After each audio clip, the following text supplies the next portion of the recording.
नाम है आपका?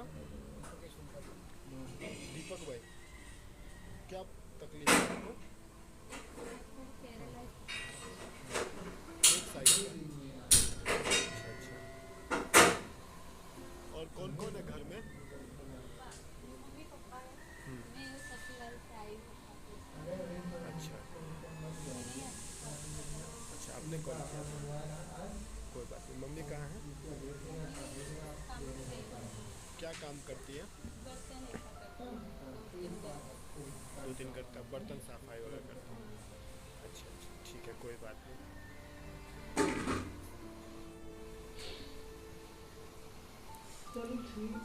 घर ये भाड़े का है? भाड़े का कितना भाड़ा है? 1500। 1500 रुपये भाड़ा। ठीक।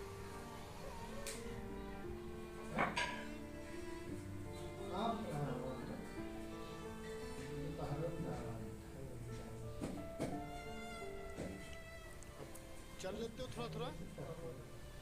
अच्छा अच्छा, बस इधर का भाग काम नहीं करता है। नहीं करता। ठीक ठीक है, कोई बात नहीं। नमस्ते जी।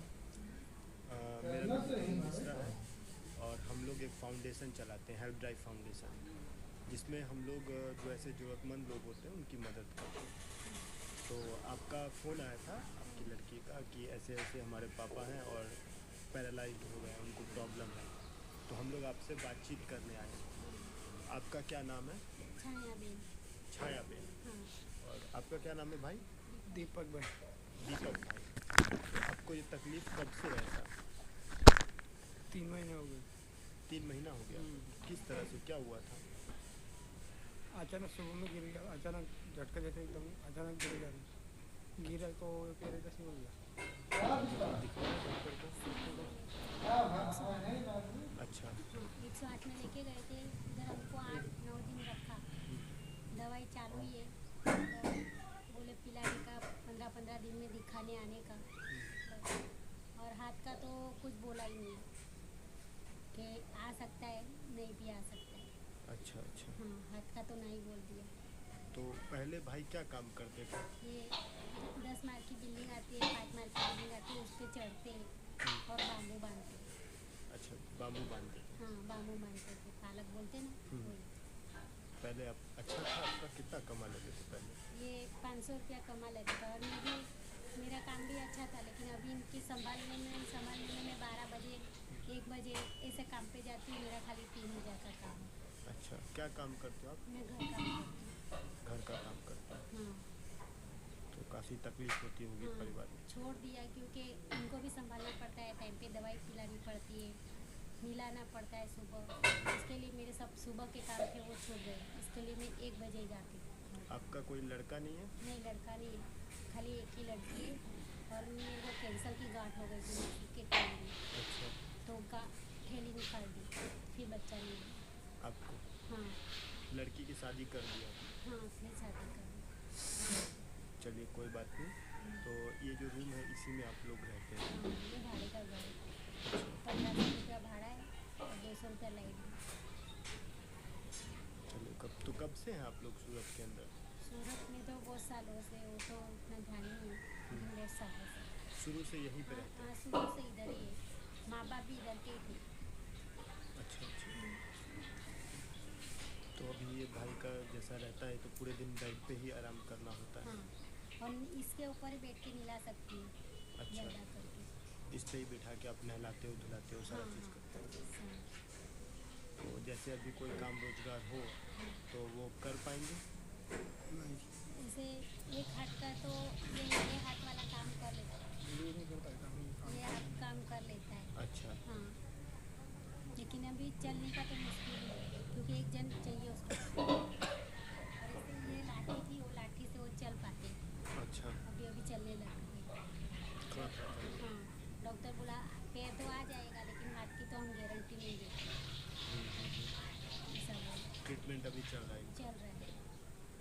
तो आप लोग को घर चलाने में बहुत तकलीफ पड़ती तकलीफ होती है, क्योंकि मेरा पगार महीने में एक बार आती है। लड़की है मेरी, वो मेरे को 100 के पास दे पाती है, ज़्यादा दे नहीं पाती। वो भी उसका परिवार लेके बैठी है? है। मैं समझ सकता हूँ मैं बहन। और कहते हैं कि अगर आप डेली मजदूरी का काम करते हो तो उसी में से जो आता है वो खर्च हो जाता है और अपने वो मैं ज़रूरत जो चलती है। आता है महीने में एक बार उससे मैं घर चला लेती हूँ। जैसे भाड़ा भरा लाइट बिल बत्ती जो बचता है वो राशन लेके आ जाती हूँ। और ये दवाई लेने जाने का है तो सिविल में जाने का तो ऑटो भाड़ा भी मांग के लेके जाना पड़ता है तो कुछ बचता ही नहीं है। आया था आपका वीडियो आया, हमने देखा, हमें ऐसा लगा कि नहीं, आप लोगों की मदद की ज़रूरत है और हमें आना चाहिए और कुछ मदद करना चाहिए। और पहले भाई जब इनका शरीर साथ देता था तो ये बिल्कुल अपनी मेहनत करते थे, जो आप मेहनत कहते करते हैं हाँ। कि घर बांध काम या जो भी काम करते थे तो कर रहे थे। लेकिन अभी शरीर साथ नहीं दे रहा है तो इनकी भी मजबूरी है कि ये कुछ ऐसा नहीं कर सकते, इसलिए सारा लोड आपके ऊपर आ गया है बहन, है ना। तो हम लोग कुछ ऐसा करते हैं जिससे क्या है कि घर के आगे ही ये कुछ कर सके और इनका कुछ आवक चालू हो जाए, हाँ है ना। तो आपको थोड़ा सहारा मिलेगा, सहारा मिलेगा। क्योंकि इनका भी कब तक ठीक होगा। अब ट्रीटमेंट तो चल ही रहा है गवर्नमेंट हॉस्पिटल में, हाँ थोड़ा टाइम लगेगा ठीक, लेकिन तब तक तो आपके परिवार को एक ज़रूरत होगी हर चीज़ों की, है ना। इनके दवाई की ले जाना लाना, आपको खाना पीना सब चीज़। तो हम लोग कुछ ऐसा इंतज़ाम करते हैं जिससे कि आपके घर के आगे ही आपका रोज़गारी चले और आप उसमें ही आगे कर पाओ। और अच्छी खासी आपका सोसाइटी भी काफ़ी लोग यहाँ पे रहते हैं, भीड़ भाड़ है, तो आपकी दुकान यहाँ पे चल सकती है। तो उस हिसाब से हम लोग आपको एक सेटअप बना के देंगे, ठीक है। और और जब से कोरोना में तो सबको ही तकलीफ हो गई है। अभी तो सबका ही ये हो रहा है जो किसी को बोल भी नहीं पाते मदद करने के लिए। नहीं, सही बात है। चलिए कोई बात नहीं, ईश्वर होता है, जिनका कोई नहीं होता उनका ईश्वर होता है, और भगवान कोई ना कोई रास्ता हमारे लिए ज़रूर ढूंढ देता है ना। और दुख तो कहते हैं ज़िंदगी में आता रहता है और हमें उस दुख में उसका सामना करना पड़ता है और आगे मेहनत करके आगे बढ़ना पड़ता है। आज मान लीजिए भाई के साथ ऐसा हुआ, इनका पैरालिसिस हुआ। बहुत ऐसे भी लोग होते हैं जिनके हाथ पैर नहीं है, लेकिन वो भी अपने परिवार को चला रहे हैं और आगे हिम्मत रखते हैं। तो आपको भी भाई हिम्मत नहीं हारना है और ये आपका ठीक भी हो जाएगा। आप ऐसा होने से पूरा टूट जाता है आदमी, किसी को होना भी नहीं चाहिए। ऐसा हो जाता है तो बहुत टूट जाता है आदमी, कुछ परिवार का भी समझना है कि आगे कैसे होगा। पहले आप घूमते थे, जाते आते होंगे बाहर सारा, अब एकदम से लगता होगा कि पूरे दिन मैं बेड पे हूँ। अपने आप में भी एक डिप्रेशन जैसा भी हो जाता है कि हम कैसे पूरे दिन ऐसे रहते हैं, अपने परिवार के लिए कुछ नहीं कर पा रहे हैं। ये सारी चीज़ें अंदर में ख्याल आते रहते हैं बैठे बैठे। सोचते नहीं रहते हैं।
अपने रोज़गार के लिए हम आपको एक साधन करके देते हैं कि आपके घर के आगे ही आप कुछ कमा सकते हो और आपका परिवार आगे चले। तो ये अभी तैयार हो गया है, कैसा लग रहा है अभी? बहुत अच्छा लग रहा है, और जो आपने करके दिया ना वो किसी ने हमको करके नहीं दिया। और जैसा आपने हमारी सेवा की, आप ऐसे दूसरों की भी सेवा कर पाए, बस हम यही चाहते हैं। चलिए कोई बात नहीं, आपका आशीर्वाद रहा तो हम लोग इसीलिए काम करते हैं कि जो लोग ज़रूरतमंद हैं उनकी कुछ मदद कर सकें, ताकि उनके आशीर्वाद से हम और भी लोगों की मदद कर पाएँ। ठीक है, तो बस ऐसा दुआ कीजिए कि हमारा फाउंडेशन, हमारी टीम आगे बढ़ती रहे और लोगों तक पहुँचे। ठीक है, और ये जो दुकान है आपको, ये साई फैमिली है उनकी तरफ से, और मनी बेन माधव उनके मेमोरी में आपको दिया गया है, जो कि इस दुनिया में नहीं है। तो उनके परिवार वालों ने उनके याद में और उनको आत्मा को शांति मिले, इसके लिए आपको ये दुकान दान किया है। तो उनको भी बहुत बहुत धन्यवाद। ऐसे लोगों की वजह से ही हम आपकी मदद कर पाते हैं, है ना भाई? चलिए अच्छा है, थैंक यू। चलिए कोई आपने हमारे लिए इतना कीमती निकाला घूमने में। चलिए कोई बात नहीं, अगर हमारा एक दिन निकालने से आपका अच्छा हो जाता है और आपका आने वाला समय अच्छा हो जाए तो ये हमारे लिए बहुत बड़ी बात होती है। इसको आपने पूरा कर इतना करके दिया है, उसको हम आगे बढ़ाने की कोशिश करेंगे। जी जी, इसको आपको मेहनत करना है और इसमें और भी सामान डाल के, और इसमें और आपको क्या इस एरिया के हिसाब से चलता है वो चीज़ आपको ला के और आगे बिजनेस को बढ़ाना है। क्योंकि हम लोग एक जनरल सामान देते हैं, फिर हर एरिया में कोई चीज़ चलती है, कोई चीज़ नहीं चलती है। तो जो आपके एरिया में सेल होता है, आप धीरे धीरे इसी सामान को बेचें और नया सामान इसमें ला के डालें, है ना? अब आपको कहीं जाके ऐसे कुछ घर का काम भी नहीं करें तो चलेगा, अब इस दुकान में सामान लगाएं। ये दुकान भी आपकी बड़ी है, जो हम दुकान देते हैं उससे ज़्यादा बड़ी दुकान है। अब हमको किसी के पास हाथ फैलाने की